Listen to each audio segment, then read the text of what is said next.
तो पंडित श्री गया प्रसाद जी महाराज जो थे वो ब्रजवासियों में, संतों में तो बहुत निष्ठा रखते थे, लेकिन रासलीला होती है ना, तो रासलीला में जब बालक कृष्ण बन के आता है सब लोग उसके पांव छूते थे। तो पंडित जी महाराज कहते, अरे भैया जब बालक ही तो है, तुम तो भगवान मान के या की पूजा करो, भगवान मान के या के पाम पूजो।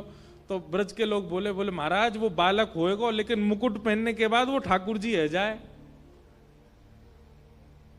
तो पंडित जी महाराज बोले, भैया तुम्हारी भावना है पर मोह विश्वास ना है, मेरे काजे तो वो बालक ही है।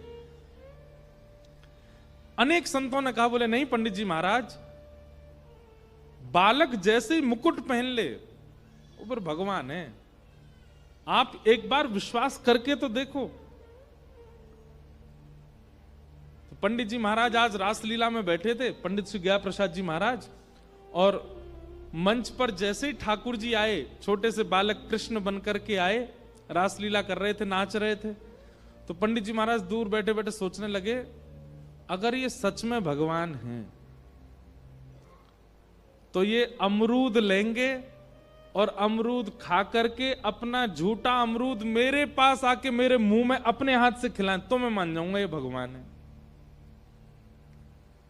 पंडित जी महाराज बैठे थे, रासलीला चल रही थी, और नाचते नाचते नाचते ऐसे दर्शनार्थियों में से कोई लोग सामग्री लाते हैं, तो एक टेबल पे खूब सारे फल, मिष्ठान, गुलाब जामुन, रसगुल्ला सब ऐसे धरे थे लोगों ने। नृत्य करते करते जाने क्या आया आवेश, जो ठाकुर जी बालक बना था वो कूद करके नीचे गए और उसमें से फलों में से अमरूद निकाला, और अमरूद निकाल करके खाया, और खा करके इतनी जनता में पंडित जी महाराज को देखा, और पंडित जी महाराज को देख के दौड़ करके गए और पंडित जी की गोद में कह के बोले, बाबा मुंह खोलो, लो अमरूद खाओ। पंडित जी महाराज ने जैसे ही इस लीला का अनुभव किया, 3 दिन के लिए मूर्छा में चले गए। 3 दिन तक मूर्छा टूटी नहीं उनकी, विश्वास प्रगाढ़ हो गया।